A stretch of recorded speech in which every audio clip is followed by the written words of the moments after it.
encuentra formado por unidades funcionales. Estas unidades funcionales vienen a ser las células. La célula, en realidad, como dije, es una unidad funcional básica en el organismo. En el cuerpo existen alrededor de 200 tipos de células. Y cada una de estas células se van agrupando para formar los tejidos y posteriormente los órganos y de ahí los tejidos. Pero ¿qué tanto o cómo está conformada esta pequeña estructura que llega a darle vida a todo un organismo? Esencialmente la célula está constituida por una capa externa, que es la membrana, un contenido medio, que es el protoplasma o citoplasma, y un núcleo, cuyo núcleo está cargado de material genético que permite que se lleve a cabo la reproducción o alguna generación de una estructura que es necesaria para la vida de la célula.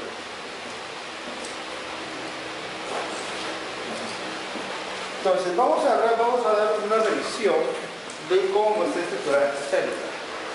Ya por sus conocimientos de la prepa, ¿cómo está constituida la membrana celular? Una membrana molecular, ¿no? Y que tiene muchas propiedades y tiene muchas funciones. En realidad la membrana permite conservar la integridad estructural de la célula. Los componentes que están en su pared permiten el paso de sustancias que van a ayudar al metabolismo, a la nutrición, al intercambio de líquidos, a las reacciones inmunológicas, etc. Entonces, esta membrana también está integrada, como les dijeron, lípidos y proteínas, y estos lípidos y proteínas, como vamos más adelante, van a formar parte o van a atravesar esa membrana y otros van a estar en una cara externa o su cara interna. Debido a estas proteínas es que la membrana celular reconoce agentes extraños, bacterias, a través de los receptores o los antígenos. También sirve como interfaz, como un límite entre el ambiente extracelular y el intracelular. Y como les dije, establece un sistema de transporte. Hay diferentes sistemas de transporte según sea la necesidad de los elementos que hay que movilizar, sean sodio, potasio, proteínas, sean vitaminas u otros elementos.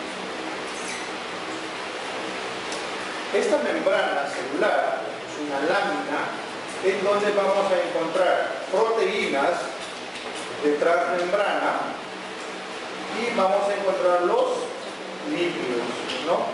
Esencialmente existen tres lípidos, siendo el de mayor cantidad o el que predomina los fosfolípidos.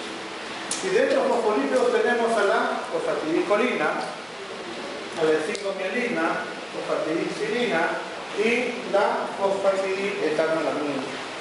Dependiendo del tipo celular, vamos a encontrar una mayor o menor proporción de estos lípidos. Por ejemplo, la fosfatidilcolina o la ecinomielina vamos a encontrar así mayor cantidad en las células de tipo nervioso, cubriendo los nervios, que constituye la vaina de mielina. Otro lípido importante es el colesterol. El colesterol ayuda a estabilizar a estos fosfolípidos, es como un anclaje. Por eso se dice que el colesterol estabiliza la membrana celular. Y los glucolípidos, que son compuestos por lípidos y glúcidos, ¿no? O azúcares. Y esencialmente participan en la comunicación intracelular y los vamos a buscar siempre, los vamos a encontrar en la superficie de la membrana. Entonces, cuando ustedes revisen más a fondo, vamos a ver que los lípidos o la unidad lipoproteica tiene un poro polar y un apolar, ¿cierto? Que van a permitir o no el paso de los electrolitos, en este caso el sodio y el potasio, que son indispensables para mantener la integridad de la célula. Unidas a estos lípidos se encuentran las proteínas de transmembrana o integrales. También hay proteínas periféricas que pueden estar en la capa externa o en la capa interna o en la cara interna de esta membrana. Estas proteínas, ¿no?, sirven para unir los filamentos del citoesqueleto, como vamos más adelante, específicamente la filanina. Este citoesqueleto lo une o se une a la membrana mediante una proteína de tipo periférica. Y también pueden unir una proteína de transmembrana con otra proteína de transmembrana, van a unir a otra célula. Se puede unir a la matriz extracelular o a otra célula.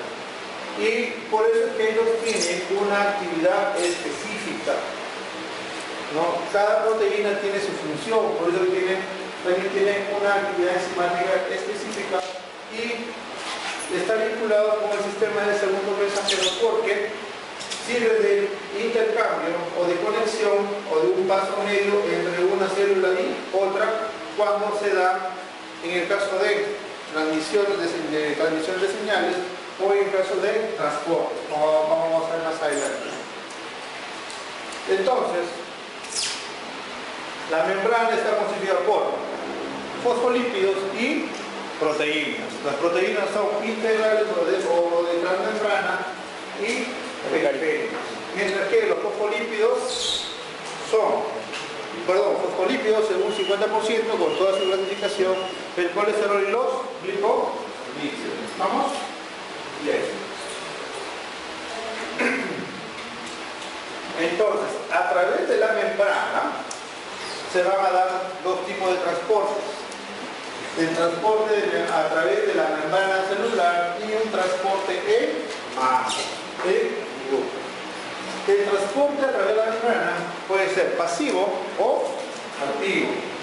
El pasivo tenemos a la ósmosis y a la difusión facilitada. Mientras que el activo puede ser primario o secundario debido también contra transporte. En el transporte activo se necesita energía.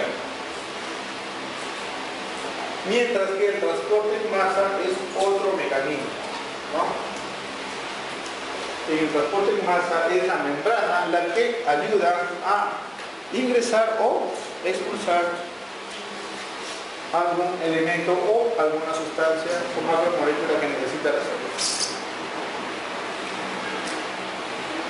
Para que haya ese transporte se necesitan, pues como ya comentamos, las proteínas de transporte, que muchas veces están constituidas por las proteínas de transmembrana, ¿no?, que ellas forman canales en su interior y estos canales tienen sus anclajes, ¿no?, sus llaves, sus receptores, que muchas veces es aumento de la concentración del sodio, disminución del potasio o una descarga eléctrica para que se active este sistema de conductos y dejen pasar. Como dije, el transporte activo necesita la energía, ¿no? Una energía, o sea, el ATP, cuando se desintegra en ADP y libera un sulfato de energía que empieza a desencadenar que unos elementos pasen del extracelular al intracelular. El transporte pasivo es a través de la membrana, pero por eso se dice que la membrana tiene poros. Estos poros son selectivos, dependiendo del tamaño de la molécula, y van a pasar fácilmente, a ver, muchas veces en relación a un gradiente de concentración. Por ejemplo, en el transporte activo, ¿cómo funciona eso del transporte activo? sus lípidos, sus proteínas, el oligosacárido, ¿no? Que muchos se conoce como el glucocáliz, ¿no? Y siempre lo vamos a encontrar en la parte externa de la célula o de la membrana celular. Cuando en el interior de la célula aumenta la concentración de sodio, este aumento de la concentración hace que se catalice el ATP en ADP. Y este fosfato reacciona con la proteína de membrana y abre el canal. ¿Y qué hace? Que salga el sodio que sobra y que entre el potasio. Una vez que este gradiente de concentración se estabiliza, entra en juego la guabaína. La guabaína es una proteína que ancla en esta proteína de canal y sella el paso. Bloquea el paso y todo volvió a la normalidad, ¿no? Es así como se da uno de los mecanismos de transporte activo, en este caso la regulación del sodio y potasio. ¿Cómo se da el transporte en masa? El transporte en masa se conoce como endocitosis. ¿Y qué es la endocitosis? La endocitosis viene a ser la incorporación de material por invaginación de la membrana, que va a formar un endosoma y posteriormente una vesícula. ¿Está claro así? Pero esta endocitosis hay, dependiendo de qué sustancias pueden ingresar, qué moléculas o qué tan grande pueda formarse la vesícula, tienen una denominación. Como les dije, igual, si hay proteínas o algún elemento que es necesario, entonces los receptores que existen en esta membrana empiezan a hacerlos ingresar para formar luego un endosoma, y que por las proteínas que se encuentran en el cuello de esta vesícula se va a formar una vesícula o endosoma con una determinada sustancia, ¿no? Entonces esta es una invaginación, luego ocurre la fusión y posteriormente la quemación, la formación de la vesícula. Esto es endocitosis. Cuando esta membrana se pliega, no se invagina, sino se pliega para envolver a cualquier sustancia y luego va ingresándolo hacia el interior de la célula, se conoce como micropinocitosis. ¿Ya? Pero igual sigue siendo endocitosis, un tipo de endocitosis. Si esta vesícula es mayor de 250 nanómetros de diámetro, se le conoce como fagocitosis, porque ingiere partículas grandes. En este caso pueden ser extraños, pueden ser microorganismos, bacterias. Pero si es de 50 nanómetros, se lo conoce simplemente como pinocitosis, ¿no?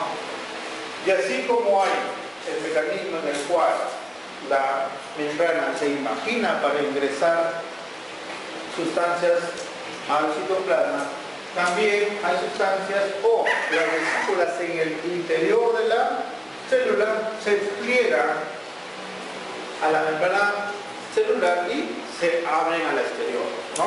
El proceso inverso, que se conoce como exocitosis. ¿Ven? Lo que les decía. La fagocitosis se da por presencia de receptores en la membrana, quienes reconocen primero tienen que señalar a la bacteria con los anticuerpos. Estos anticuerpos son identificados por los receptores de membrana y empiezan a incluirse, imaginarse, ¿no? Forma la vesícula y su gemación para posteriormente esta vesícula unirse ¿a quién?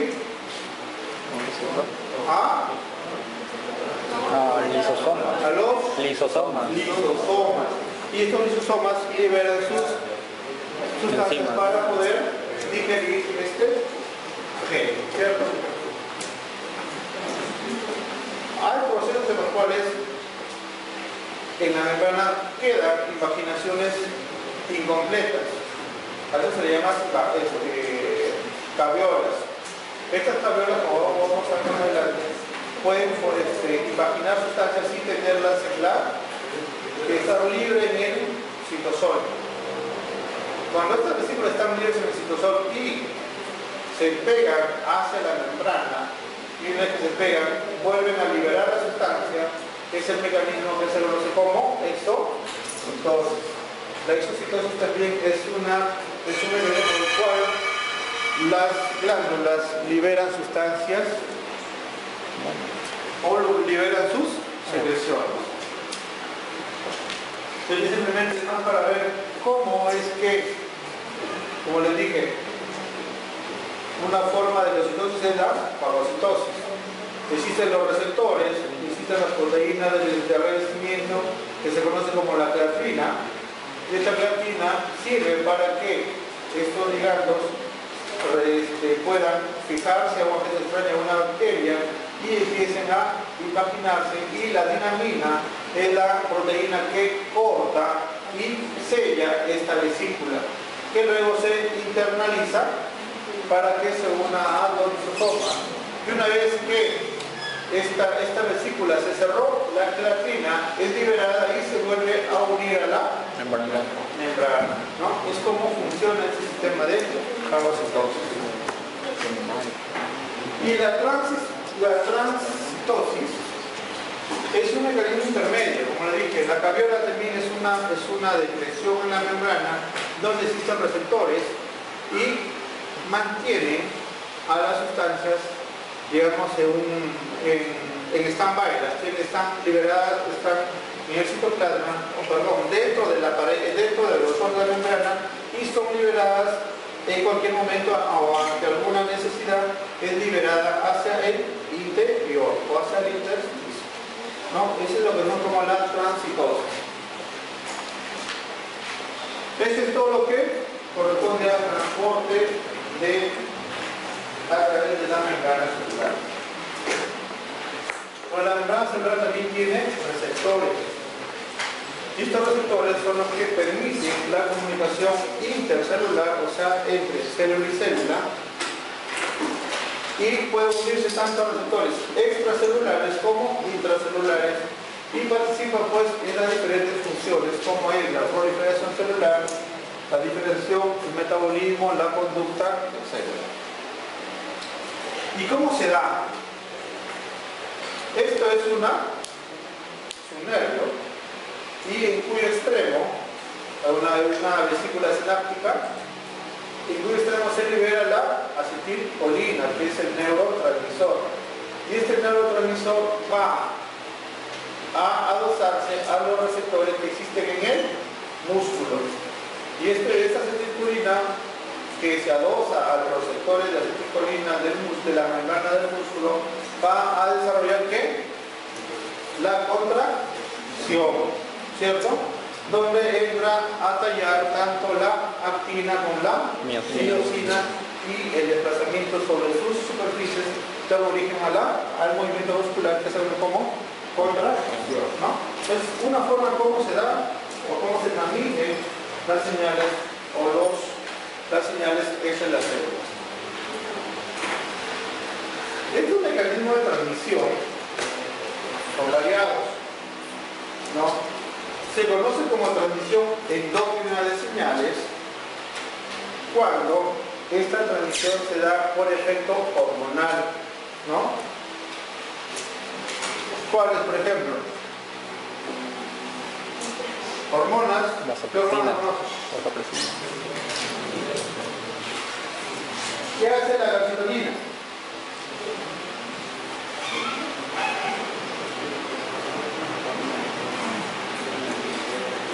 Fácil. ¿Qué hace la FSH? ¿Y qué hace? ¿Ah? Maduración. Maduración del óvulo. ¿no? Entonces, eso es lo que se conoce como transmisión endógena de señales. Y la paracrina es cuando los transmisores que se liberan de una membrana hacen efecto a todas las células que se encuentran cerca de estos transmisores. Mientras que la autocrina, el transmisor que es producido por una célula, actúa sobre ella misma, ¿no? Y los neurotransmisores pues son las señales o las acciones que se dan por liberación de sustancias a nivel del sistema nervioso o de los nervios o de las vesículas sinápticas, ¿no? Muy bien.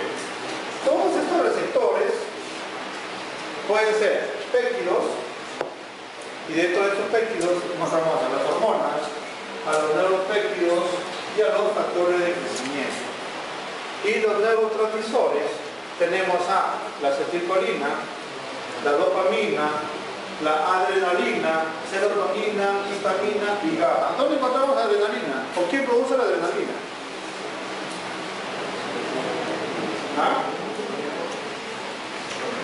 Hipófisis, tiroides, o el testículo. ¿Quién produce la adrenalina? ¿Ah? ¿Qué? ¿Voluntario?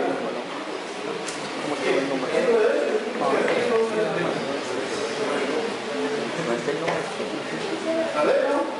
La neuro. Mentira. Suprarrenales. Las suprarrenales produce la adrenalina, que es la hormona del estrés, la hormona de emergencia. ¿Qué hace la adrenalina? ¿Ah? Aumenta la frecuencia cardíaca. ¿Qué más?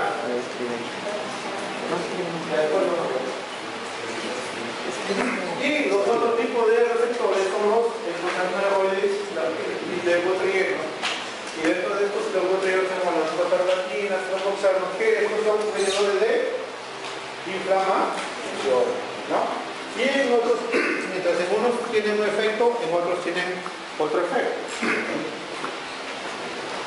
Eso es lo que no tenemos tiempo. Bueno, hasta ahí. Membrana. Luego de la membrana, vamos a ver que hay un contenido, algo que se conoce como citoplasma o protoplasma, que es parte de la sustancia viva de la célula, y lo encontramos. El citoplasma rodeado por la membrana celular y el cardioplasma rodeado por la membrana nuclear. La membrana nuclear tiene constitución diferente a la membrana celular.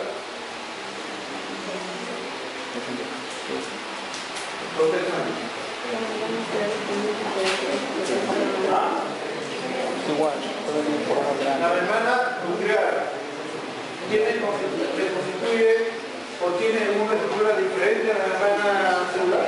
es igual. ¿Ah? Los polípidos son iguales, pero tienen poros más grandes. Tienen más poros, pero tienen la misma constitución. Lipoproteína. Y dentro de estos citoplasmas vamos a encontrar agua, sustancias orgánicas, inorgánicos y los organelos, ¿no? Que son los que ayudan a mantener viva esa célula. Y el citoesqueleto, que es el que ayuda a que esta célula mantenga su forma. Si no, ¿cómo sería? Una mera, ¿no? Entonces, si no hay una estructura sólida, entonces fuéramos una gelatina, ¿cierto? Porque no hay firmeza, no hay estabilidad. Bueno. Dentro de los organelos vamos a ver qué hay. Retículo endoplasmático, liso, rugoso, Golgi, mitocondrias, centriosomas, lisosomas, centriosomas. ¿Qué más? Centriolo. ¿Ah? Núcleo. Mitocondrias, ribosomas, Centriolo. Centriolo. ¿ah? Centriolo. Centriolo, ¿qué más? ¿Qué más acá? Muchas estructuras. Vamos a repasar para ayudar a las más importantes. Los ribosomas son pequeñas estructuras que se encuentran adosadas. ¿A dónde? En el retículo endoplasmático. Los ribosomas son importantes para la síntesis de las proteínas. ¿Y cómo se sintetiza la proteína? Porque requiere un ARN ribosómico o tiene un ARN ribosómico y este ARN ribosómico necesita un ARN mensajero, ¿no? Desde que dice necesito proteína, necesito aminoácidos, ya. Entonces se une a la porción, a una subunidad del ribosoma y empieza a mandar su mensaje. Manda por Facebook, ¿qué necesito? Vitamina A o vitamina C. Ya, entonces empieza a sintetizar los péptidos. Esos péptidos los empieza a producir dentro del retículo endoplasmático. Estos péptidos empiezan a pasar, todas estas cadenas de péptidos empiezan a formar complejos y pasan a un siguiente sistema. Lo vamos a ver. El retículo endoplasmático esencialmente, ¿no?, participa en la síntesis y modificación proteica, así como en la síntesis de lípidos, esteroides, la detoxificación y formación de células de las membranas celulares. Específicamente producen los lípidos de las membranas celulares. Entonces, cuando los ribosomas que están en la superficie del retículo endoplasmático, que por la presencia de los ribosomas se conoce como el rugoso, empiezan a producir todos los péptidos, ¿ya? Entonces los péptidos empiezan a pasarse al retículo endoplasmático liso, donde empiezan a empaquetarse y a formar el grupo de proteínas que están siendo requeridas por las células. Entonces, en el sistema en el retículo endoplasmático liso se convierte en las sustancias liposolubles en hidrosolubles y se empiezan a sintetizar proteínas a partir de los péptidos sintetizados en el retículo endoplasmático por acción de los ribosomas. Mientras que el retículo endoplasmático rugoso dice, son muy abundantes dependiendo del tipo de células, ¿no? Las células del músculo liso, del músculo estriado, necesita más actividad, más energía, necesita mayor proteína, o sobre todo en los niños que están en un crecimiento constante, pues van a usar en sus células los retículos endoplasmáticos rugosos. También contienen proteínas integrales como partículas receptoras que van a reconocer la señal que les envían los ribosomas para formar las proteínas, y también tienen proteínas de poros que permiten el paso de los péptidos a través de la membrana del retículo cuando son producidas o sintetizadas por el ribosoma. Y aquí está. ¿Cómo se sintetiza la proteína? El fragmento del ARN mensajero, como le dije, se une al ribosoma y ese ribosoma se empieza a unir en su porción. Tiene dos porciones, ¿no? O dos unidades, una grande y una pequeña. Cuando se unen estas unidades, a una de esas unidades se une el ARN al retículo endoplasmático y empieza a producir los péptidos. Más o menos se resume de cómo empieza la síntesis de proteínas. Igual acá, todo un mecanismo donde empiezan a liberar los péptidos y empiezan a ensamblar las proteínas dentro del retículo endoplasmático rugoso. Luego que el retículo endoplasmático liso ya sintetizó proteínas, pasan a un siguiente sistema, que es el aparato de Golgi. Aquí se van a modificar estas proteínas, ya sea mediante la adición de azúcares o fraccionándolas en proteínas más pequeñas, y también se da la clasificación, ¿no? Empieza a derivar a las proteínas que produce según sea su requerimiento. Pero este aparato de Golgi tiene tres áreas o tres partes, que se conocen como la cara cis. La cara cis está dada por el área del aparato de Golgi que está próximo al retículo endoplasmático liso. Entonces, en la cara cis, ¿qué sucede? Recibe las vesículas que provienen del retículo endoplasmático liso y las empieza a fosforilar. Una vez que la fosforila, pasa a su parte media o la cara mediana, donde empieza a agregar azúcares a estas proteínas, ¿no? Y luego pasa a la cara trans, donde ya puede o agregar o adicionar ya azúcares completos para formar las glucoproteínas, ¿no? Que se o emergen del aparato de Golgi como gránulos secretorios que contienen un determinado tipo de proteína. Eso nada más sucede en tres organelos. Muy bien. Entonces, el aparato de Golgi sirve para disponer de las proteínas en sus vías, para derivarlas, o pues para clasificar estas macromoléculas y poderlas insertar, ya sea en la membrana celular, puede fusionarse en la membrana para liberar una proteína hacia el espacio extracelular, o puede congregarse en el citoplasma como vesículas de reserva, y estas pueden ser liberadas por exocitosis, o pueden unirse a los endosomas para constituirse en los lisosomas, que cuando llega algún agente se va a unir a una vesícula y se lleva a cabo la fagocitosis, ¿no?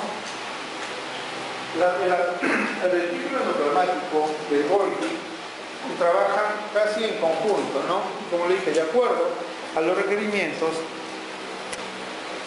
se mandan los ARN mensajeros para producir enzimas hidrolíticas, proteínas, líquidos, etc., ¿no? Entonces lo que quieran se produce para poder mantener la integridad de la célula. Como les dije, del aparato de Golgi también se liberan los lisosomas y que están navegando o están sueltos en el citoplasma para que cuando haya un agente extraño o ingrese un agente extraño pueda ser hidrolizado, ¿no? Estos lisosomas, como les dije, contienen enzimas hidrolíticas que van a digerir las mismas, o incluso hasta las proteínas que salen defectuosas o cualquier defectuoso también es digerido por los lisosomas, ¿no? Es como un sistema de limpieza, porque si esto se altera, entonces la célula se muere, ¿no?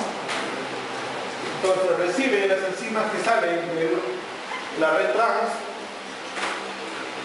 y llegan a constituir lisosomas que se vuelven posteriormente los fagosomas. Se dice que cuando hay alteraciones genéticas en las cuales no se llega a hidrolizar estas sustancias, o no hay enzimas que hidrolicen a los agentes extraños, o incluso las proteínas, el glucógeno, entonces se llegan a acumular dentro de la célula. Y así como hay enfermedades como la hipercolesterolemia familiar, donde hay un aumento del colesterol LDL y conduce a la formación de placas ateromatosas. Pero esta se forma porque la célula no tiene la enzima que va a degradar en exceso de glucógeno. ¿No? Ese es básicamente el origen.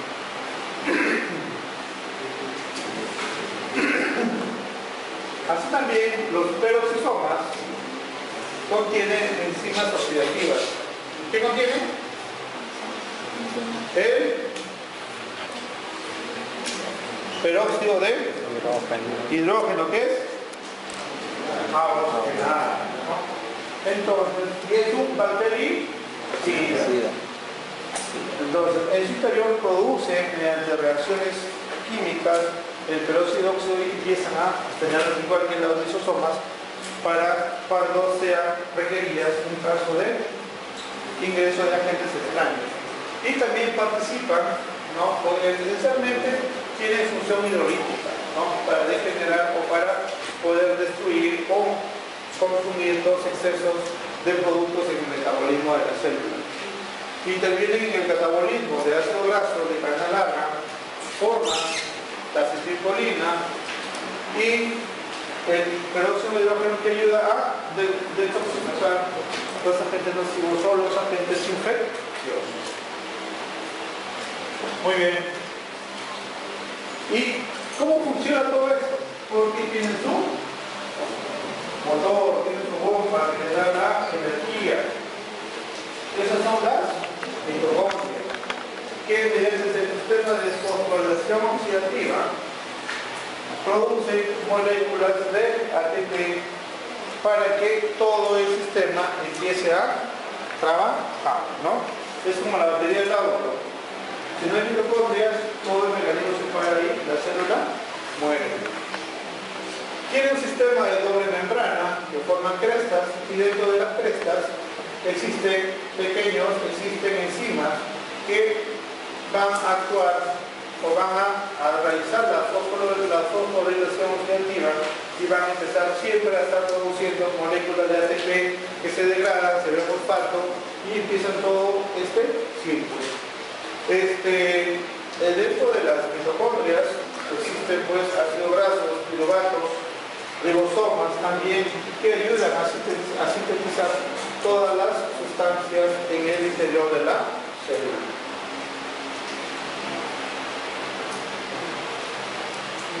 Así como se produce, como en la célula se produce proteínas, se produce carbohidratos y grasas, hay excesos o moléculas anormales o moléculas que están en exceso.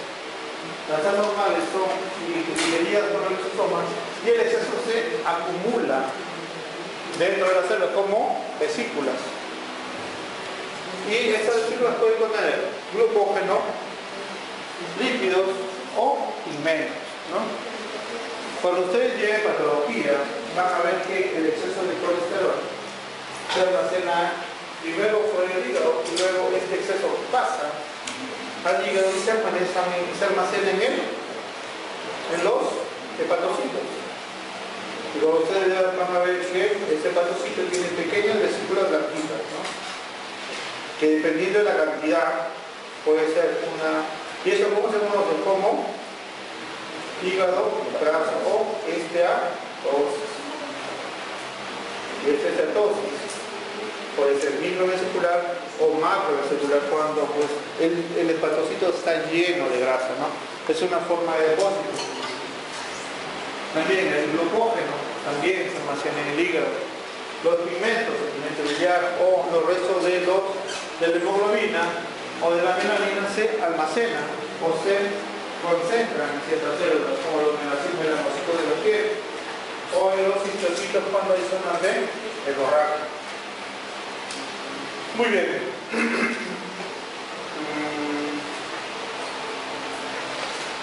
Ahora vamos a qué es lo que sostiene a las células. ¿Cuáles son los elementos que hacen que una célula sea redonda, otra sea otra sea cúbica, y otra sea cilíndrica. ¿Qué sucede gracias a un sistema que se conoce como citoesqueleto?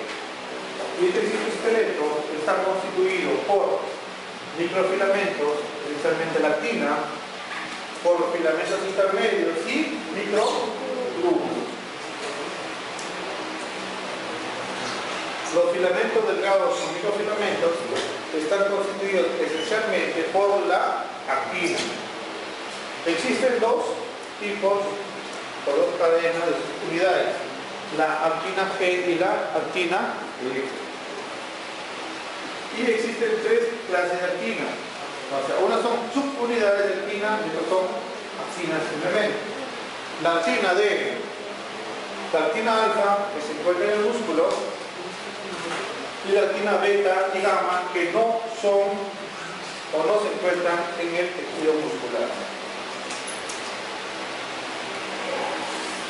La actina forma debajo de la membrana celular un entramado que se conoce como capa o corteza celular. Y esta actina, para formar este entramado, está reforzada por otras proteínas como la filamina, ¿no? Es como una sustancia que ayuda a anclar una actina con otra actina. La filamina y la espectrina ácida. ¿Y para qué se forman? Porque esta actina contribuye a que estos organelos se puedan movilizar para que puedan darse los diferentes tipos de transporte. También estos microfilamentos participan en la formación, como vamos a ver más adelante, de los pseudópodos, los cilios, ¿no?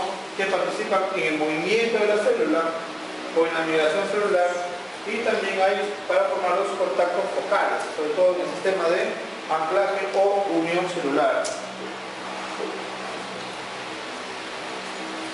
Mientras que el otro componente del citoesqueleto son los filamentos intermedios, que están formados por los neurofilamentos o microfilamentos.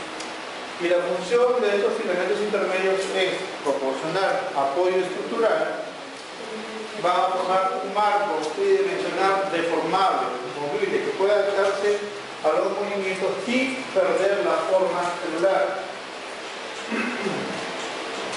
Y proporciona la conexión entre una célula y otra célula, ya sea de célula a célula o de célula a matriz extracelular o de célula a citoplasma.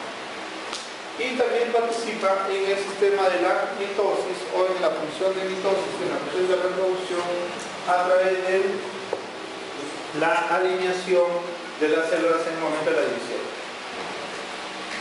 ¿Y cuáles son los filamentos intermedios?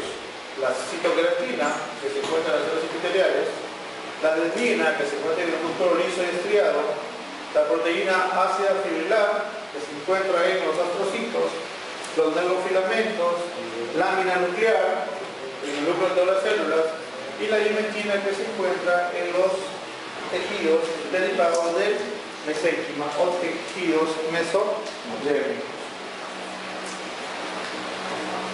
Y otro constituyente del citoesqueleto son los microtúbulos. Y estos microtúbulos contribuyen a dar rigidez y conservar la forma celular, van a regular el movimiento, establecen compartimientos, espacios, lugares, no es comportamiento. Y suministra la capacidad de movimiento ciliar. Estos microtúbulos, formados por tubulina alfa y beta, van a formar cilindros que van a ser constituidos sobre todo de los cilios, ¿no? O las vellosidades. Y cuando hay alteración en la formación de estos cilios o alteración en la tubulina, se produce lo que se conoce como el síndrome de Cartagenera, que es una enfermedad genética autosómica recesiva y se asocia a proteostasis. ¿Por qué? porque hay alteración en los signos. Y estos signos que se forman cuando hay alteración genética no tienen movimiento. Entonces, si no tienen movimiento, no van a poder desplazar las secreciones del sistema o del parénquima pulmonar, porque se acumula en el caso de la bronquiectasia. Y la decisión del hombre porque los cilios no transportan los espermatozoides que se originan en los túbulos seminíferos hacia el exterior. ¿Ven qué implicancias tiene si un cilio o si hay otra alteración genética solamente en lo que es la formación de cilios? Y estos pues son enfermedades genéticas que bueno, no hay más solución. Y estos túbulos contribuyen a formar lo que se conoce como el centrosoma. El centrosoma está formado por el grupo de centriolos, y estos centriolos están formados por los microtúbulos. ¿Y por qué es importante el centrosoma? Porque participa sobre todo en la división celular. También forma parte en el desarrollo de los microtúbulos para la formación de los cilios móviles. Generalmente están constituidos por tubulinas y tienen la característica que adoptan una forma de estrella, ¿no? Pueden haber alrededor de 20 o 50 microtúbulos para formar un determinado tipo de cilio o de vellosidad. Hasta ahí, ¿qué hemos visto? Membrana, citoplasma, y el cito es que el citoesqueleto formado por microfilamentos, intermedios y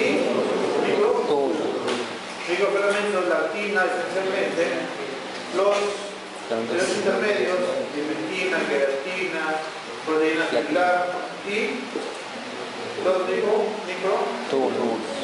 Ahora sí nos vamos hacia el interior de la célula, el núcleo. La membrana tiene la misma característica de la membrana celular. Y en su centro, nuestra membrana tiene poros, como alguien me comentó por ahí, ¿no? Poros mucho más grandes que permiten el paso de las sustancias que se producen en el citoplasma hacia el nucleoplasma o carioplasma. Estos núcleos son estructuras o son proteínas que están formadas por un anillo citoplasmático, y este anillo citoplasmático tiene alrededor de 6 a 8 filamentos proteínicos, ¿no? Que sirven para conducir el paso hacia el centro de la célula.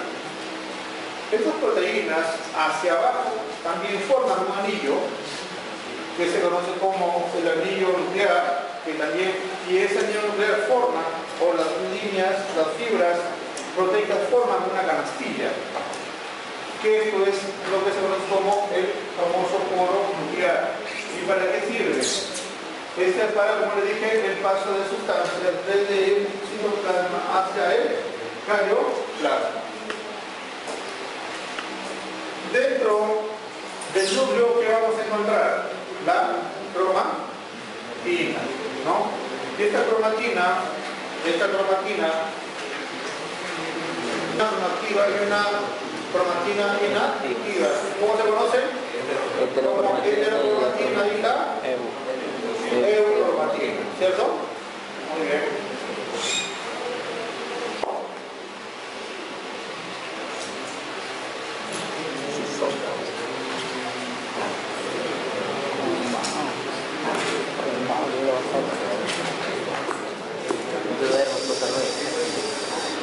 Bueno, ya.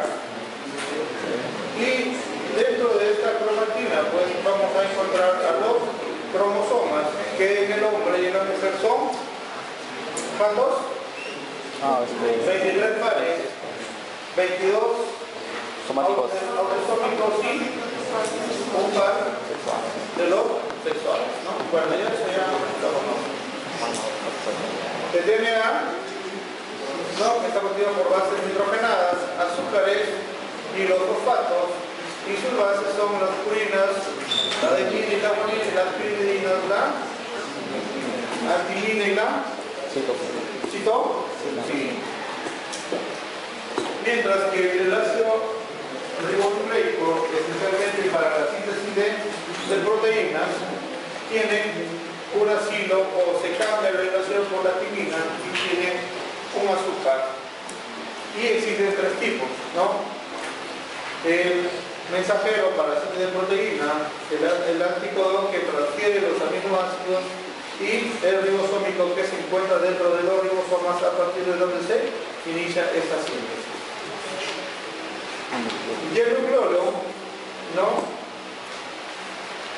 Que tiene tres partes, una parte amorfa, suelta, laxa, que corresponde al ADN de transcripción, una parte fibrosa, que corresponde al ARN ribosómico, y una parte granulosa, que corresponde al ARN con los ribosomas que ya se encuentran en maduración por la síntesis de proteínas.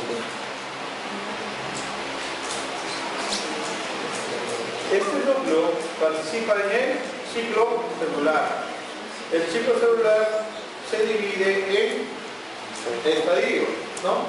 Hay una fase G, una fase S, o una G1, una G2 y una mitosis, ¿no? En la fase G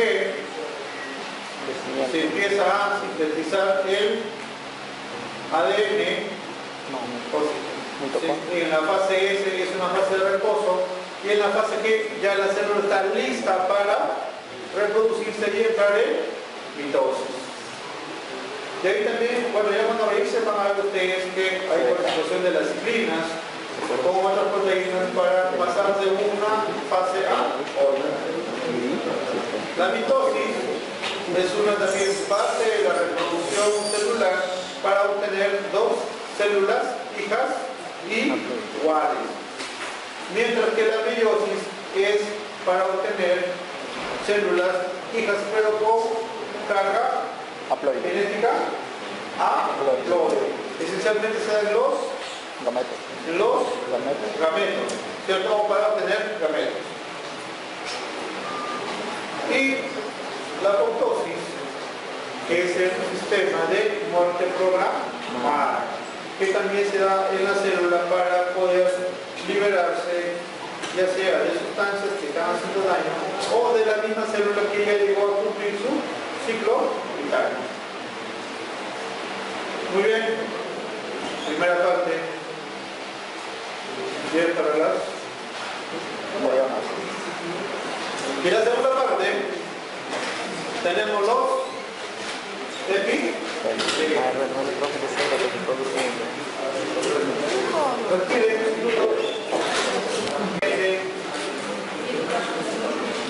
los tejidos ya están constituidos por grupos de ¿Y cómo se consiguen los tejidos? ¿Cómo se consiguen los tejidos? ¿Cómo se unen las células para formar un tejido? ¿Sabes de la mano? ¿Ah? Proteína. Haz el trencito. ¿Ah? ¿Cómo se cuenta? Pegaditos. ¿Ah?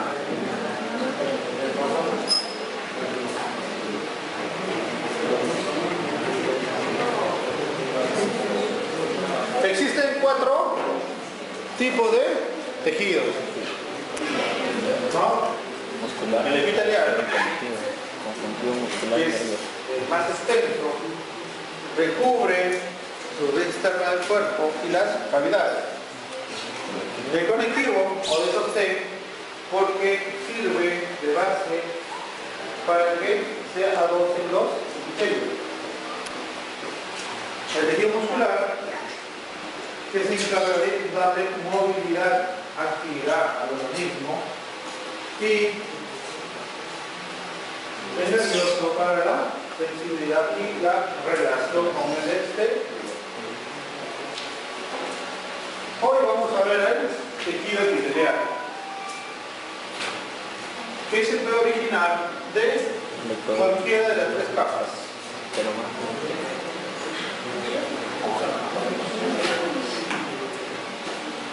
Entonces, del ectodermo se origina el epitelio de la mucosa, la boca, la nariz, la córnea, la piel, la epidermis de la piel, la glándula de la piel y la glándula mamaria. Mientras que el endodermo se origina el hígado, páncreas, el ligamento de los aparatos respiratorio y digestivo, mientras que el mesodermo, todos los mesotelios, o recubrimiento del sistema reproductor masculino, femenino, el endotelio y los túbulos inferiores del sistema urinario. Como podemos ver, los epitelios se derivan de las tres capas embrionales.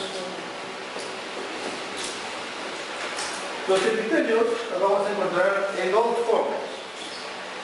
La primera es formando sábanas o capas, hojas, cumple su función de recubrimiento, ya sea recubriendo la parte exterior o las cavidades. Y también se encuentra formando glándulas, que es un tipo especial de epitelio con propiedades de secreción. Entonces, el tejido epitelial protege el organismo, tiene función de secreción, absorción, detección de sensaciones por la presencia de receptores en la piel y el transporte transcelular y también la permeabilidad cerebral. El epitelio, como le dije, son conjunto de células unidas estrechamente para formar hojas que van a cubrir el cuerpo o revestirlo en su interior. Tienen muy poco espacio celular, no tienen vasos. ¿De dónde se nutre? La membrana De tejido conectivo, ¿no? El tejido conectivo proporciona a través de su capilares la nutrición para este epitelio. Y el conectivo le da el oxígeno a través de sus capilares mediante la difusión. Ahí está. Y este epitelio se adosa al tejido conectivo subyacente mediante la membrana basal, ¿no? Y esta membrana basal la sintetizan todas las células. No es como el pisito, como la alfombra, que se pone para adherirse al tejido conectivo. ¿Y cómo está constituida la membrana basal? Miren, esta es la célula, esta es su membrana celular y debajo de ella tenemos a la membrana basal. ¿Ya? La membrana basal está formada por colágenos de tipo 1, 3, 4 esencialmente. Pero esta membrana basal se subdivide en dos zonas. La lámina basal, no vayan a confundir lámina basal con membrana basal.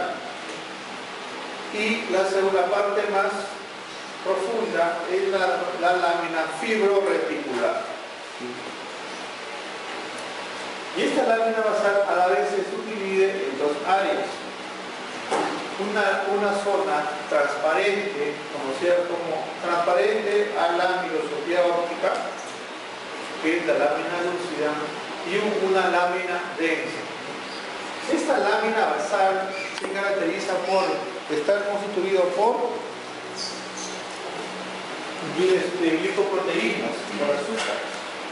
Entonces, una forma de detectar o encontrar esa lámina basal es utilizando una coloración especial que se conoce como el ácido periódico de Schiff o la coloración PAS.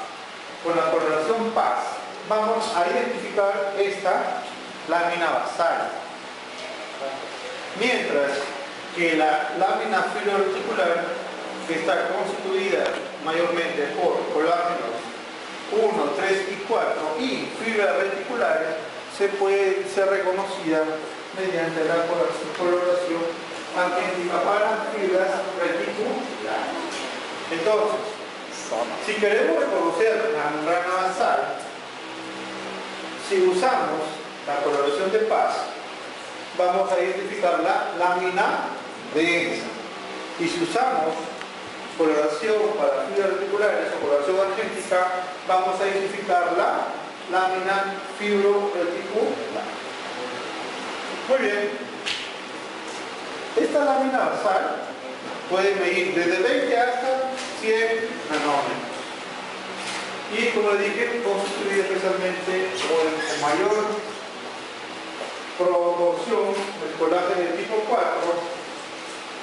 la mielina y por las glicoproteínas o proteoglucanos que son fosfolípidos. Mientras que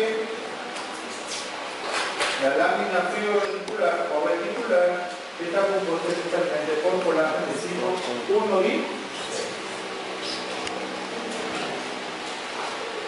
Miren, esta es la córnea donde se ha pintado mediante división paz y se identifica claramente la lámina basal o la esencialmente ubica la lámina basal.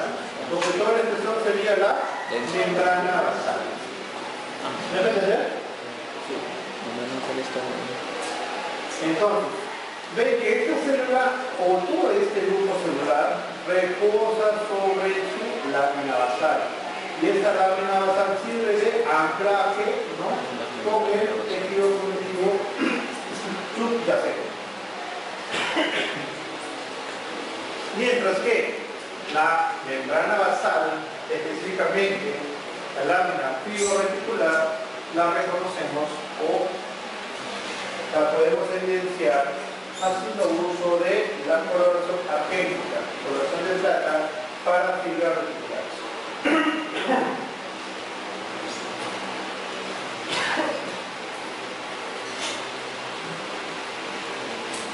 En algunos tipos de epitelios, en los cuales están sometidos a rozamiento o a un constante movimiento, la lámina basal se fija, esta lámina basal se fija por medio de fibrillas de colágeno de tipo 7, que se conocen como fibrillas de anclaje.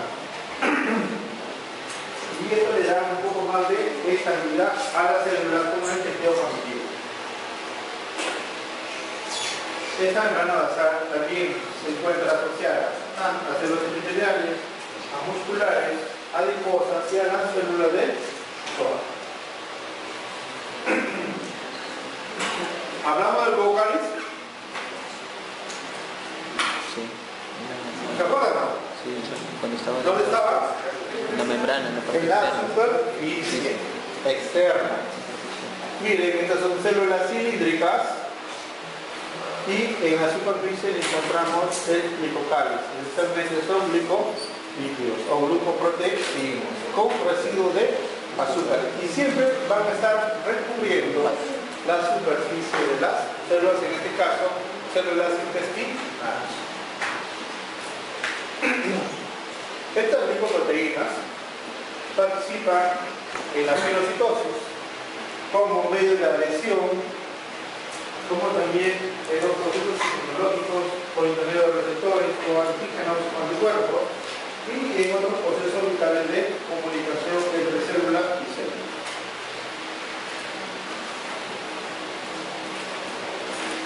¿Cómo se clasifican los epitelios? Se clasifican según el número de capas de células que puedan tener y por la morfología, por la forma de sus células. Y según el número de capas, podemos tener epitelios simples y estratificados o poliestratificados. Simples, una sola capa, estratificados o poliestratificados, más de una capa. Y según la forma, ¿qué vamos a encontrar? Escamosos,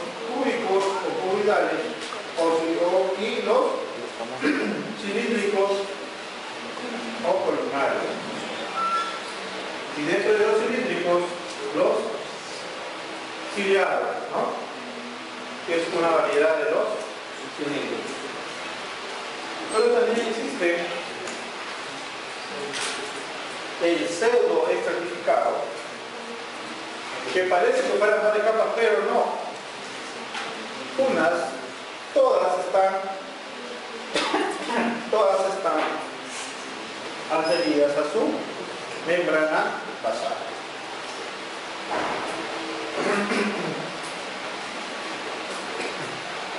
Y el transicional, que puede tener formas poligonales, dependiendo del estado que se encuentra, ya sea en el estado relajado o en el distendido. Se encuentran en el sistema urinario.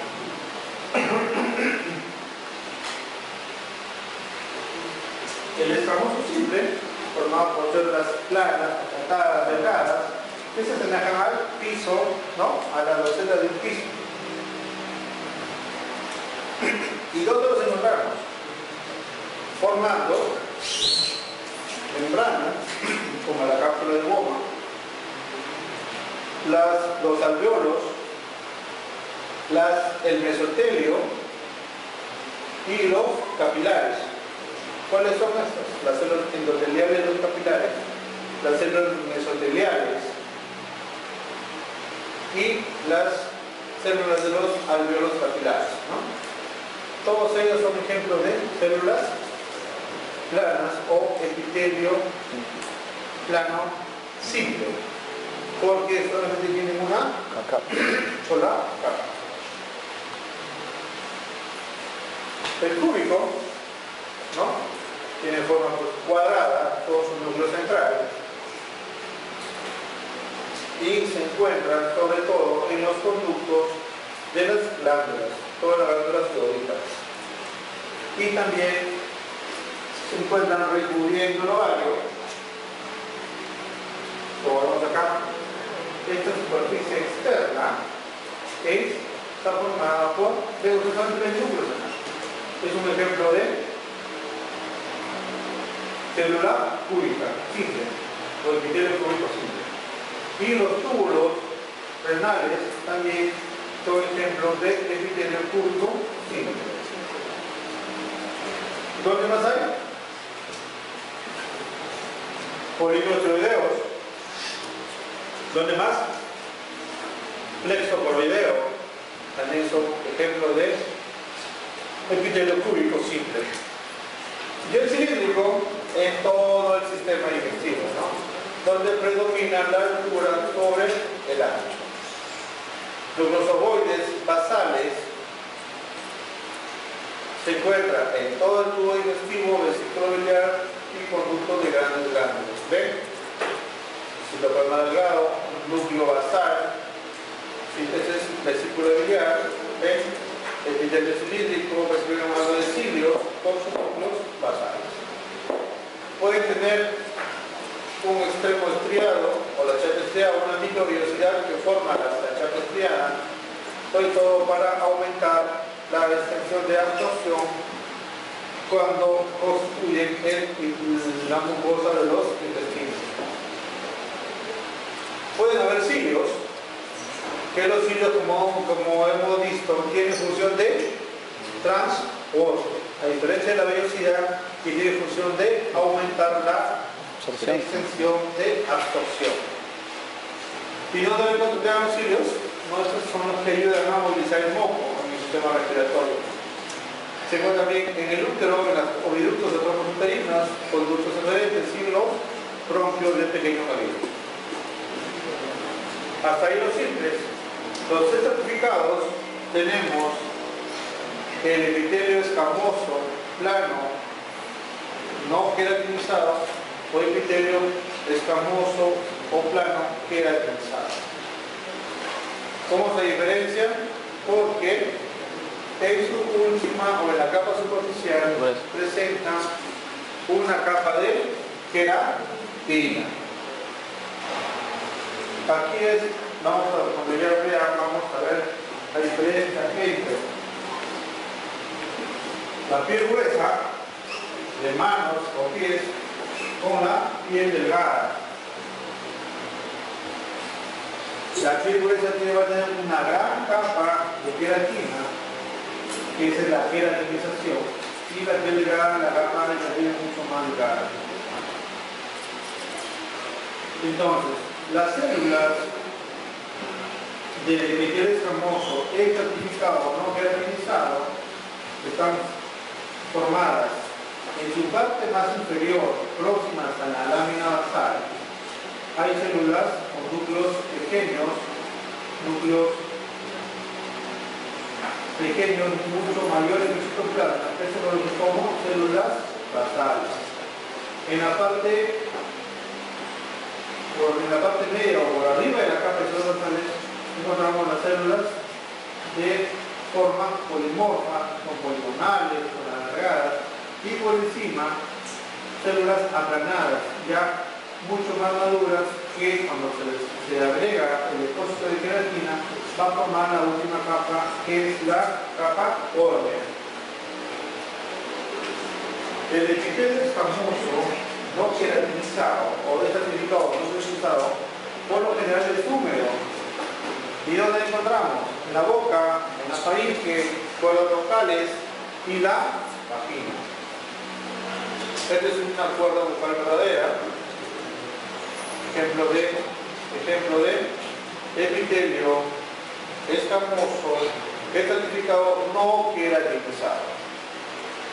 Mientras que el epitelio escamoso estratificado queratinizado tiene una gran capa de queratina, ¿no?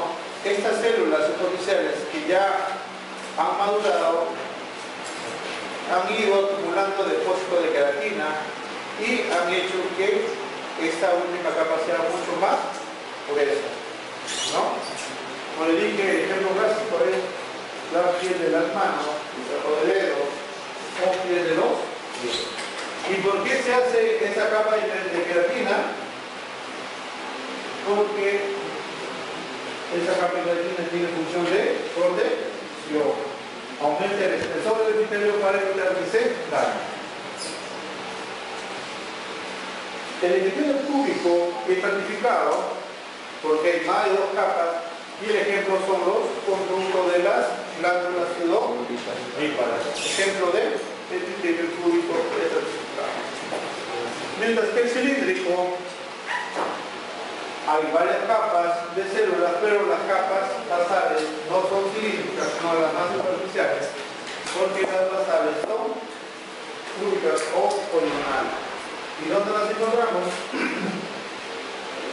En la conjuntiva ocular, en los conductos respiratorios de la uretra masculina.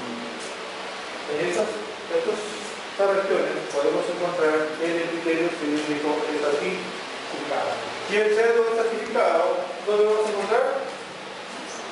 En el epitelio respirador, desde la fosa nasal hasta los bronquioles. Está compuesta por una sola capa de células, pero todas están en contacto con su membrana o su lámina basal. Algunas de ellas pueden llegar a la superficie, otras no, a ver si me están reproduciéndose. Y las vamos a encontrar ¿dónde? En la uretra masculina, en el epidídimo y en el conducto respiratorio de las glándulas mayores o radiales. Y el tejido cilíndrico estratificado más abundante es el del aparato respiratorio, ¿no? Que recubre tráquea, bronquios, también las trompas auditivas, la cavidad timpánica, cavidad nasal y conducto labial. Miren, células más pequeñas, ¿no? Poligonales, otras una alargada en término medio, y las más superficiales son las cilíndricas con sus cilios. Y el epitelio transicional, esta que se pensaba que era una transición entre el cilíndrico estratificado y el escamoso estratificado, ¿no? y es típico del sistema urinario, que cubre desde los cálices hasta la uretra. Y según su estado de distensión o relajación, las células pueden adoptar una forma diferente. En el epitelio transicional, las células basales pueden ser cilíndricas o cuboidales, mientras que las más superficiales son poliédricas y las más superficiales o superficiales adoptan forma de sombrilla. Son las conocidas denominadas células umbrella o células sombrilla, que son características del epitelio transicional o de las vías urinarias. Para los informes distendidos, podemos apreciar las células de forma poligonal